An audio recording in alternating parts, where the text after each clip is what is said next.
Ladies and gentlemen, welcome to the Debrief, my podcast where I've been just calling people randomly. There's no more random than this dude. Now, normally I say this before I call them, but I've already called John. So John Safran's sitting there recording at his end. I'm recording at my end. So it's not a normal phone line. It'll actually be better quality. How are you, John? Good, because I'm sure that's what your target market are into, to audiophile quality sound. When listening to Dave O'Neill talk about the Sunny Boys I used to suck on at the shelter shed when I was in high school. Usually they do a really long list of credits and you're just sitting there waiting to... and it's just really awkward. Have you ever had that experience? Usually it's just if it's like too complimentary, you know what I mean? That's really awkward. So like lay the boots into me a bit. I had a guy, he was a funeral parlour director, and he was hosting a local business thing in Moorabbin, and he went like this. He read my whole Wikipedia page but commenting on my achievements. Dave O'Neill started his radio career on Triple R. Never heard of it. Anyone heard of that? No, I didn't think so. He was in the movie The Nugget. Didn't see that. Anyone see that one? Or like, shut up, mate. I actually grabbed a mic off him. I've seen The Nugget, but somehow don't have any memory of it. What was that about? Anyway, go on. Do you want to finish my credits before we kind of get distracted? Okay. Well, it's just 3 council workers who find a gold nugget in the country. Let's but do my credits first, and we can talk about that for like half an hour. You know, I'm just doing this off the top of my head. You know, he came to fame in the Race Around the World series, where he was known for running naked somewhere in Israel. I can't remember where. I don't know. Didn't see it. What do you think? No, I didn't like it either. And then he did heaps of other things. Several shows on the ABC. John Safran versus religion. John Safran versus music, maybe.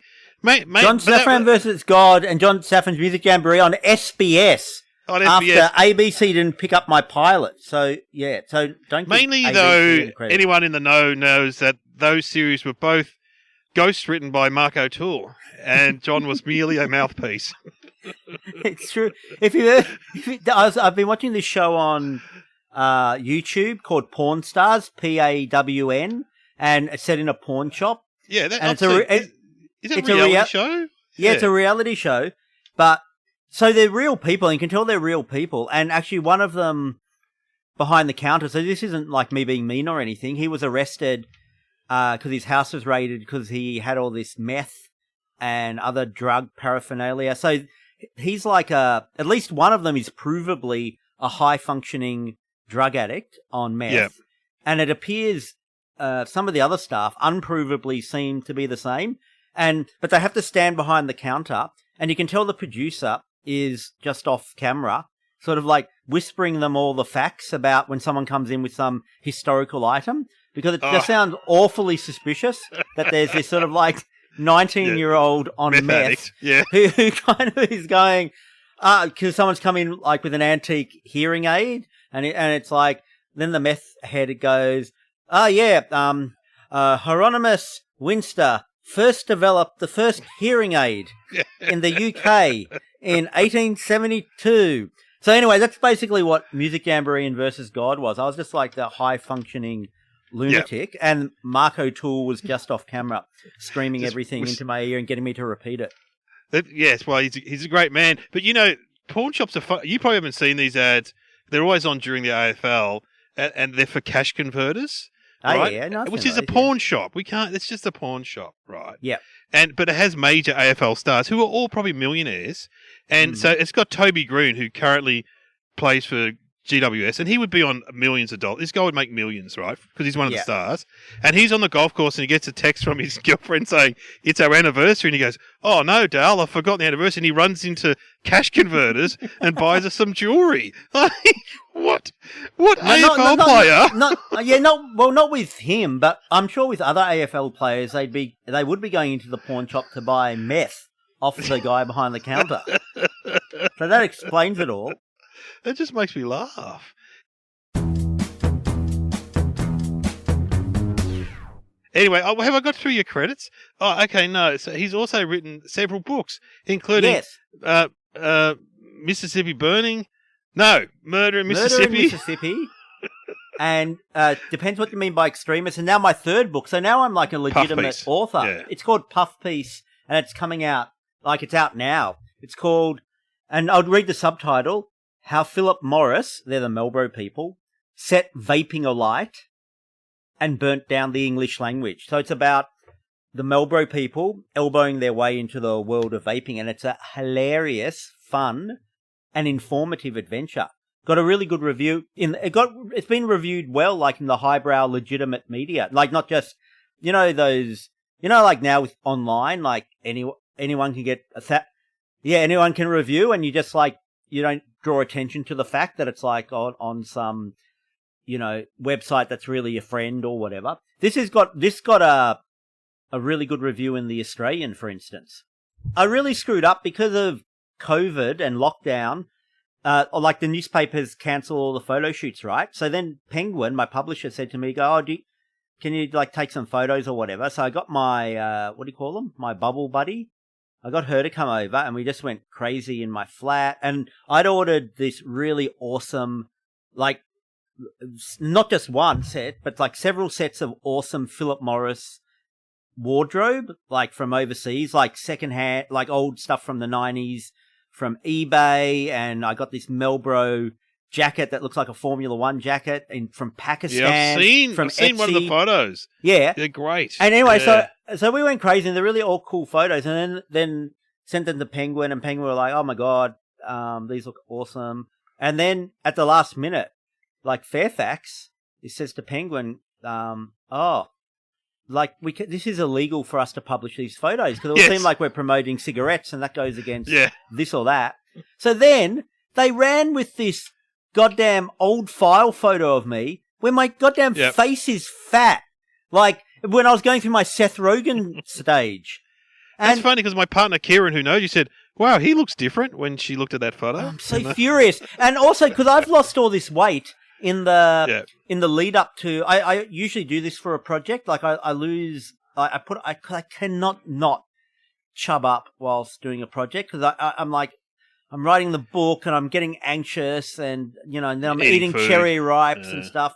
I've lost seriously, because I didn't weigh myself when at the start and I haven't weighed myself now because I always feel like if I'm doing the right thing, and I know I'm doing the right thing, that just adds this extra stress to the health kick. Yeah. Like, because you start getting grumpy, you start going, well, I can't believe I ate all healthy all day and only lost 50 grams, and you start getting like really bitter, and if you put on some weight because you've drunk water, you start getting angry and stuff. So I decided just not to do that. So I don't know, but I've gone down to my small clothes, and also ordering some of this gear, I had to measure my waist.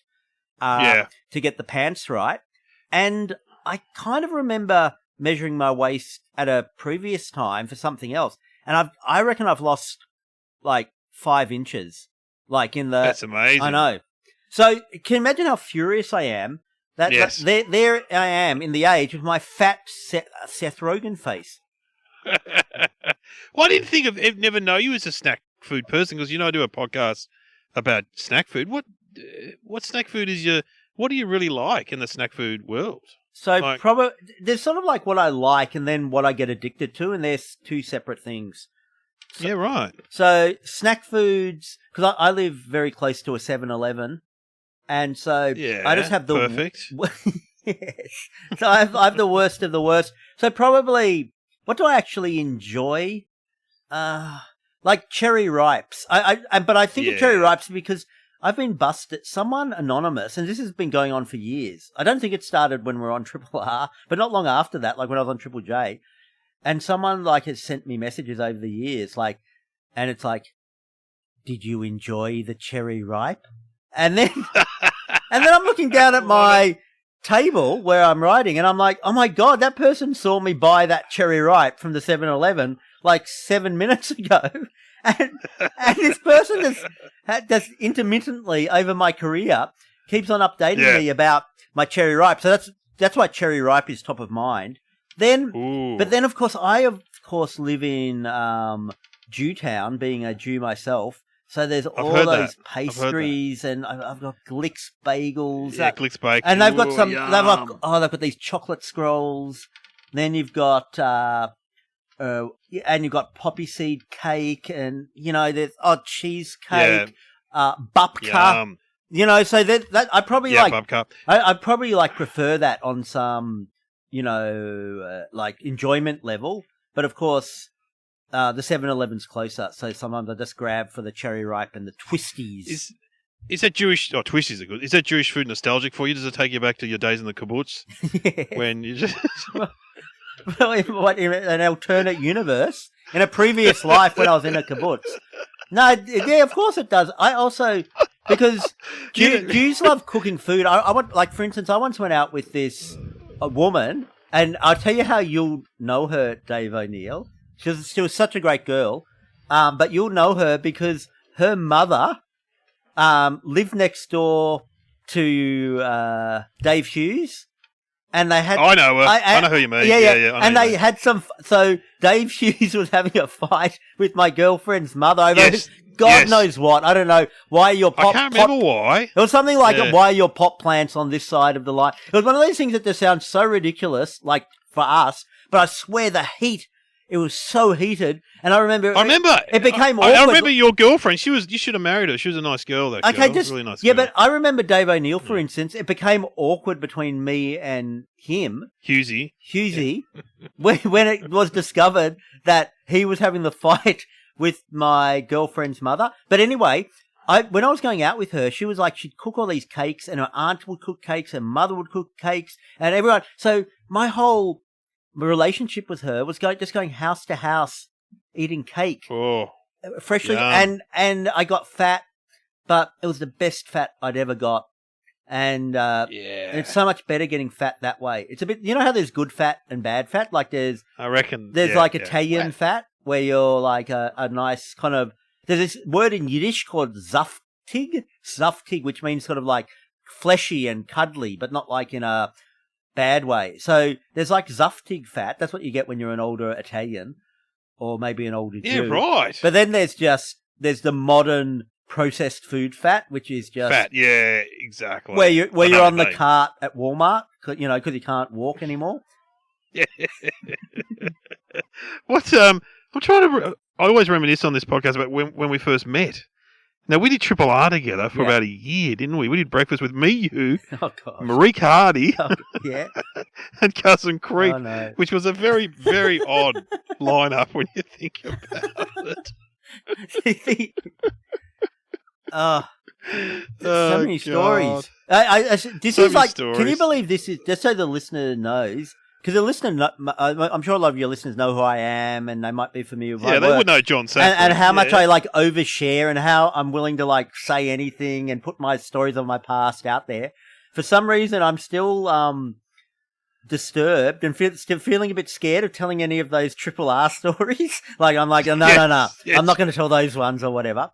But having said that, both you and I were we were all cool and not only with each other, we were kind of fine with everyone else as well. We were but there were just certain other dynamics going on, which were, and it's probably lucky that was before social media, so there was no one could Oh, we barely did any talk back. No one used to. We just entertained ourselves, which was good in a way. But I remember something got thrown, and then. Yeah, I think Marique, who's a lovely person, left the show abruptly, I think, because someone threw, not me or you, someone threw a CD at her or something. Something happened. I remember something getting thrown and then leaving.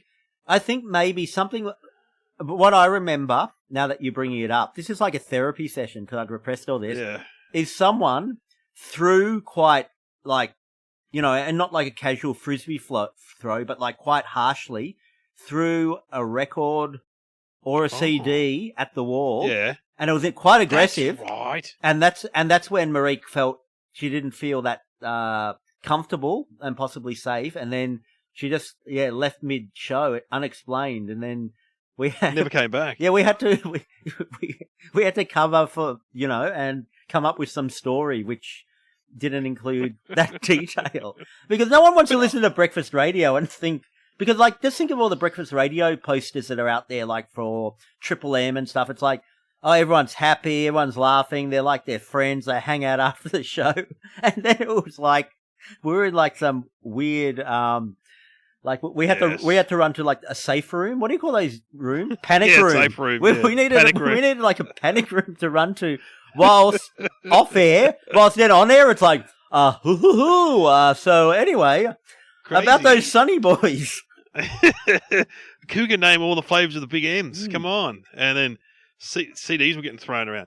But I must have met you before that, probably through Kate Lanebrook. Maybe did I meet you? Maybe. Yeah. So I think she seemed to know you. For some reason, that is so. No, do you know when I first got into? I think this is the backstory. The origin story is because I was on Race Around the World, which was my first ABC show. Then from that, I was invited on to Fiona Scott Norman and Kate Langbrook's Triple R show, which was terrific. Yeah. 2 terrific women. And so that's how I first got in. And then I started going out with Michelle Bennett, another terrific. Oh, that's how I knew you. Another terrific woman. Yes. And do you know Michelle Bennett? Triple R. Do you know Michelle Bennett's in my new book, Puff Piece? Because is she? Yeah, because unfortunately her father passed away whilst I was writing the book, and he passed away from cancer because he smoked too much cigarettes, and he had it just happened really fast that suddenly he had a tumor growing on his face, and then the next thing you know, he's dead. And it was like, this is to state the obvious, this is a layer to the cigarette industry that sort of we don't always think about. I know that sounds weird because, of course, on some levels we think about it. So therefore, like I tell that story, and I meet up with Michelle, and we have that thing. So yeah, it's kind of weird. I'm still like friends with pretty much everyone from back. Like I'm still. It's just amazing. Except for me. Except for you, enemy. But there's like women who've appeared on my show, and I reckon people would watch it and go, "Oh my god, that was the ex-girlfriend where you put the voodoo curse on. That was the other one, or whatever." I'm just still like all these decades later, we're just friends. So I've just that's so that's good. It's hopeful. So it's telling people, listen, you might be a bit apprehensive about putting voodoo curses on your ex-girlfriends on national television, but it all works out in the end. So do it. I'm thinking of the other things you did. You got crucified, which must have been bloody horrific because you actually got nails. Yeah, to be fair, in the Philippines. Well, to be fair, it was part of a ritual that happens anay. So other people are crucified. I know they do it every year. Yeah, so I just went along with an existing ritual. But do you know when I came back and when the show was about to go to air and everyone had heard, because it leaked in the press, because when I got crucified, it was on that cusp. Like social media was kind of, technically speaking, it started, but it wasn't what it was like now. It wasn't. And people be saying, it's fake. And I think Have it a was look at it, it's fake. I think it might have been just slightly pre-iPhone. So, like, people had cameras on their Nokias or whatever. So it was just there or whatever. And I think Blackberries were around or whatever. So we're at this thing where we weren't quite at this point where you didn't think you could. So how would I not double negative that? I was still at a point where you could assume that, hey, if you're not in Australia, if you're in some like little village in the Philippines, no one's going to notice. Like, it's not going to get back home, But then what happened, what I didn't factor in is that there was an Associated Press or a Reuters photographer, they didn't know who I was or anything, and they were just there to take photos of this ritual. And then someone at the Australian is looking over at the photos. Imagine being the journalist at the Australian. And the photos have come in from this yearly ritual in the Philippines in this like this very far away village. And they want to look at it because it's like, oh wow, get people getting crucified. And you're looking at the photos at your office in Sydney. There's a white guy. Who's that? What? Hang on, is that John Safran on one of the crucifixes? So then it made it to the front. It made it to the front page of the Australian, and then I realised that I really realised that I'd done something truly controversial, and you know why? Because think back to 10 years. Like now, everyone's like tries to be very sensitive and whatever, but back then, this was like the golden age of like it was like a real brand benefit to be like, he's out there, he's outrageous. Like they all loved that. It was like the golden age of like Borat and Chaser, the Chaser and all this stuff like that, right? And I realized I'd done something truly, truly controversial, because generally when it comes to promoting a show, at least back then, you always overhyped how controversial things were. So even if it was like an FM radio show, it was like, Hamish and Andy, whoa, they go too far this time. Whoa, you won't believe what... And it's all like hyping. Whilst with my show, it was doing the opposite. It was like ABC trying to get ahead of the story and kind of go, listen, he gets crucified, but let me say, it's not as bad as it sounds. It was a respectful ritual. And we were trying to play down that I'd been crucified. And I just thought, man, you've done something truly controversial when you're playing down the crucifixion. So. Because Jackass was around then too, wasn't it? It was around the same sort of time. Yeah, it's interesting. And so would you go back to doing that stuff, or are you happier writing books? Because as you get a bit older, those things take a toll physically, I reckon. Oh, yeah. Well, it's not so much that. I mean, I do it. It's more a bit of zig and zagging because, the backdrop to the world changes. So the one, definitely a thing that has changed is that everyone's got a phone, which means, and that whole thing of doing stunts, even if they've got subtext and kind of getting into corners of the world that people haven't seen before is that's changed now. Just for instance, remember how, I went to America and I end up in a bunker with a Klansman, right? When that went to air, cause this is before social media and everyone's got phones and filming and no one had thought about the Klan for 30 years. A long time. Yeah, people were like, oh, yeah, I remember seeing that kind of film about the 1960s or whatever, right? Mississippi burn. And then they're turning on SBS and I'm just hanging out in this bunker with a Klansman. People were going crazy because and it was people were watching it as if they were high on red cordial. What the hell? And oh my God, John's going to be killed now. But the world's just moved on. The backdrop, all that stuff has become super things around white supremacy has just become really a mainstream staple for it was on 60 Minutes last week, for instance, Australian white supremacists. Oh, the Nazis. Yeah. The Nazis next door. Yeah, the Nazis next door. So therefore, it's more likely I'm kind of so part of the reason I did decide to do this adventure, and it's still a crazy fun adventure, but looking into this Philip Morris and their new shenanigans was me thinking what I do is what is really a staple of journalism and whatever that gonzo journalism and investigative thing. So I better kind of zag a bit. So but I'm still sort of for instance in this book I still for instance I end up going to lunch with a Philip Morris executive, and I reckon people just judging by the editor and what he said to me, people will still be crawling under their seat whilst they're reading that chapter of me going to lunch with the Philip Morris executive.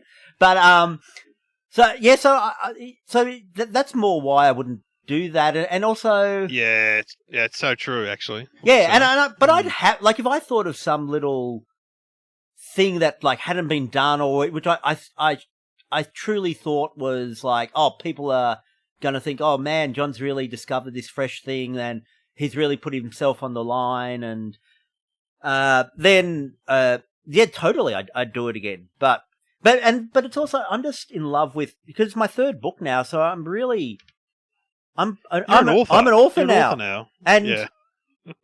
and I tell you, as Winnie Harbour once said to me, getting laughs at writing festivals is so much easier than normally. You get huge laughs at these festivals, she reckons. Wow, that's quite a twisted way of hey John, you don't have to try as hard as I do to be funny, because you've got those easy to amuse hoity-toity people from the Writers' Festival, whilst I'm there, I'm there in the heartland, me and Carl Barron trying to get laughs out of Sunny Boys.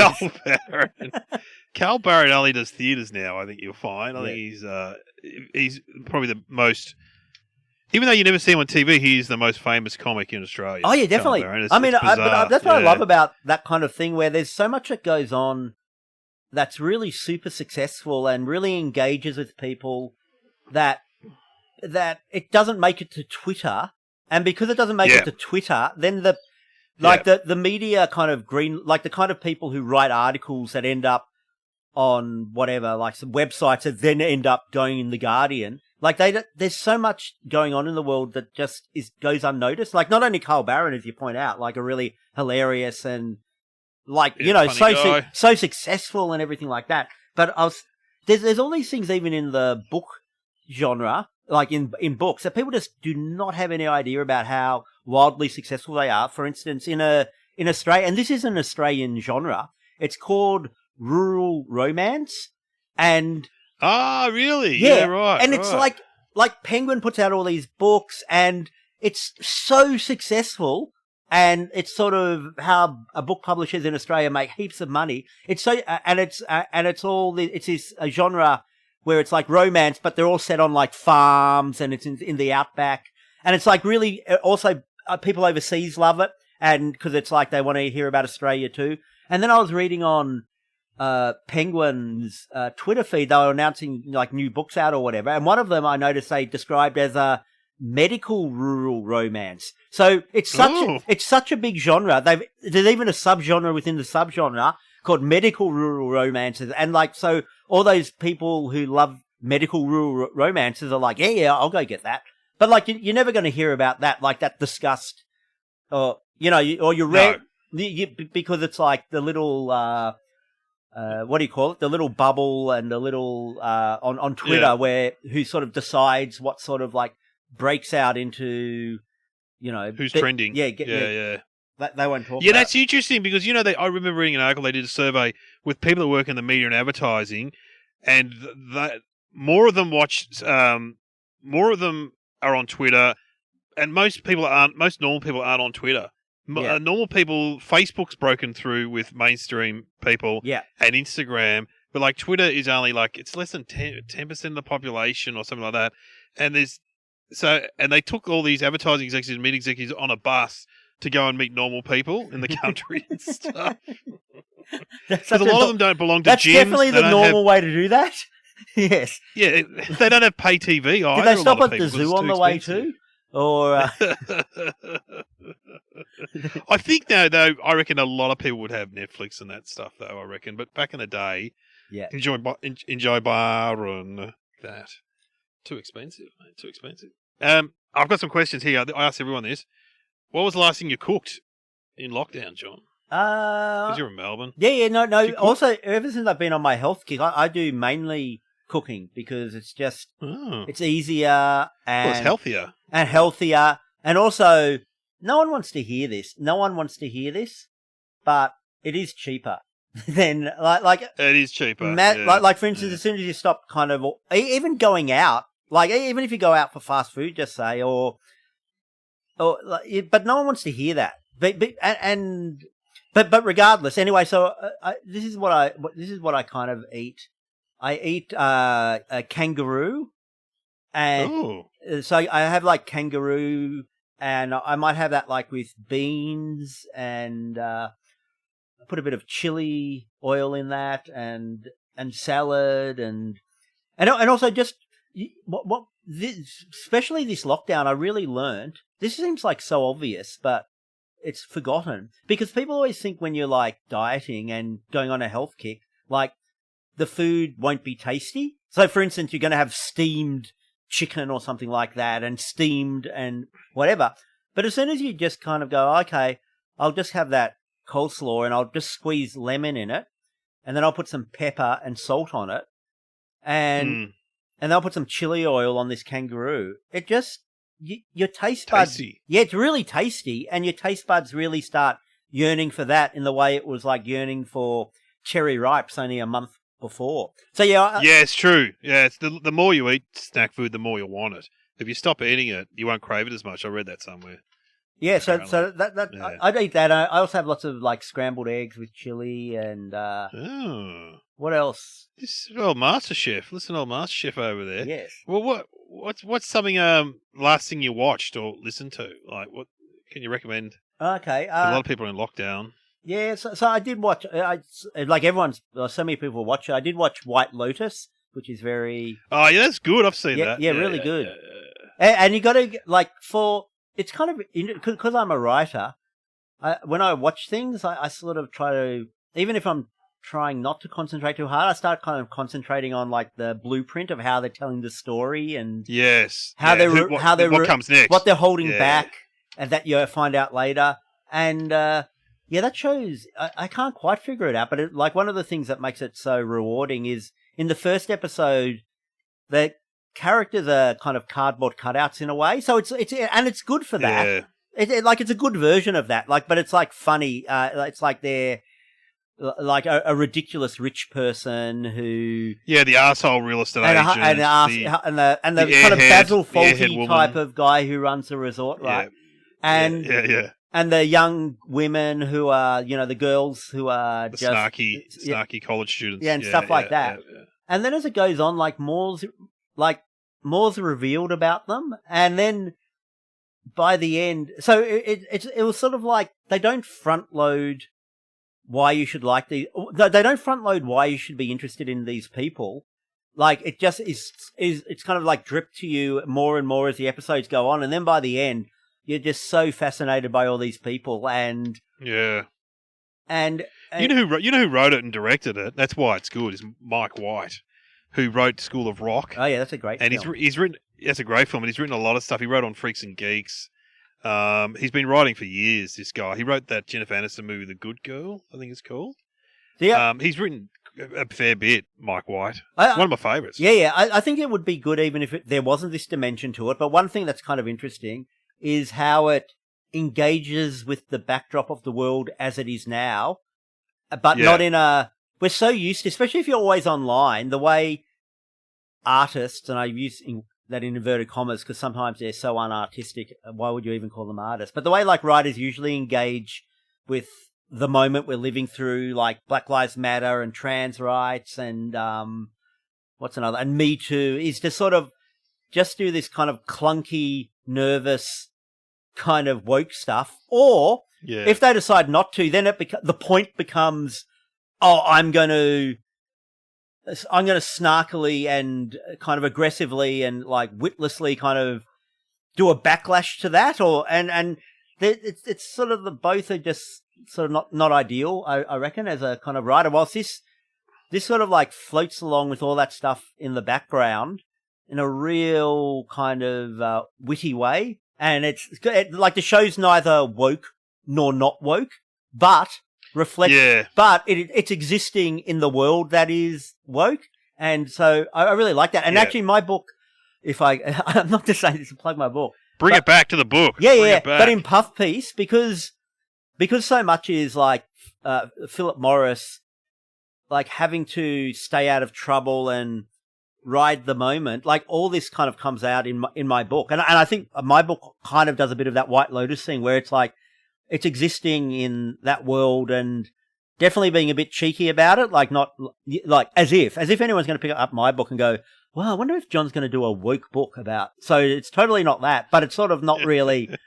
It's not like I'm Jordan Peterson either, like going, I cannot believe we have to use personal pronoun or whatever like that. It's just, but it is riding the moment and being funny about the moment too. So, and there actually are a few things I do wonder whether, because you know how. You'd know this, like, the people who are most likely to, like, just not have a sense of humor about themselves? It's definitely not. Yes. It's not white supremacists. And it's not vapors. I've already got really good feedback from vapors about my book, even though it's, like, a bit cheeky about that. It's the freaking woke, of course. And so I reckon there's still the possibility that people are like, where the hell does John get off when we all know the rule these days is you don't say that, like, it's like that's a bygone era thing to be cheeky. John might have got away with that. We're not living through Music Jamboree and whatever anymore. But like, I don't care because I don't know how to make. So as my partner says, another pale male stale. I go, you're talking about me when you say that. Yes. So, now, last question. What was the last bit of human contact you had? Because you are living by yourself. Yeah, that's true. I do have a bubble buddy. Oh, well, actually, I've gone exercising. So I would go around Caulfield Park, and you're allowed to. This is totally legal.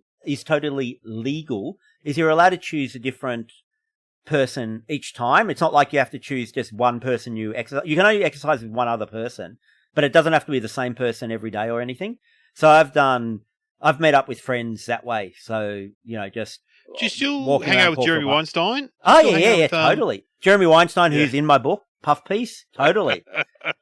I just remember, did his dad own a blind business? I think curtains, blinds? Yeah, that's true. He did, but I think he either passed it on to his son, but I think I don't know if his son even runs it anymore, because his son, this is Simon Weinstein, brother of Jeremy Weinstein, his new job is, so he's either doing both jobs or he's given it up for this new job. His new job is running the Chevra Kadisha, and the Chevra Kadisha, that's a Jewish funeral home. So there's all these there's all these rules, like when you die, in Judaism, or at least with religious Jews, like the body has to be washed within 24 hours, and this prayer has to be said whilst it's washed, and then I think it has to be buried in between 24 and 48 hours. Like, it's not, it can't be this thing like that happens with the kind of secular Australians where it's like, oh, we'll just put the body on, we'll put the body on ice, and we'll have the funeral in a week or whatever. So his brother has to kind of oversee that and all that. That's stressful. Yeah, so it's kind of, that's... I just remember meeting Jeremy at a gig, and his dad was there, and he was in the audience, and from stage I said, "What do you do?" And he said, "I run a blinds curtains business." Yeah, that was him. And I said, "How's it going?" He said, "Oh, up and down." I thought it was the funniest thing I've heard. But he obviously used to say it a fair bit. Up and down. God, it made me laugh. Still making me laugh. Oh, well, John, we've come to the end of the interview. Well, that was so much fun. That's it, mate. That's it. So go and get Puff Piece. I haven't read it, but I've read bits of it. And I've heard John talk about it. It's a fascinating look into that world. And, John Safran, it's always entertaining. He's writing. He's an author now. He's an author. It goes like this. Tim Winton, Tim Flannery, John Safran. That's what I... I had a little, in the first draft of Puff Piece, I had a little dig at, just totally fun. Like, I don't have anything against it, about Tim Winton. But then it just ended up coming out just for no particular reason. Nasty. It was about, I was like getting too aggressive with the reader, because it was like only about the third chapter, and I'd already brought up like bagels and Judaism like about 87 times. So then I was I did this defensive thing in the first draft where I'm going, listen, I'm not going to take any heat about that. There's too much Jewish like shtick in this book, because no one's like laying into Tim Winton about something about surfing. Great, the quokkas, the quokkas on the rolling hills of Western Australia again. Surfing, fish, the reef. Next time I see you, you'll have a ponytail. I'll be holding a surfboard. I've got all Tim Winton, man. No, I always enjoy Tim's books. Anyway, I haven't read one for a long time. Cloud Street was good. It's a good book. But Puff Piece, that's what we're going to look out for. Hey, thanks, John. Okay, thank you. Available audio book and ebook too, just in case. Cool. Yeah. Great. And me reading the audio book, it's not going to be like this fine spoken verse. And then I went to the bagel shop and I met Jeremy Weinstein, and I thought, let us play some Scrabble. It's not like that at all. It's like, I went to the bagel shop and then I bumped into Jeremy Weinstein. I said, let's play some Scrabble. Great, it's like a Simpsons episode. I love it. Cool. Okay. Funny. John Safran. Thank you. Ladies and gentlemen. Bye-bye.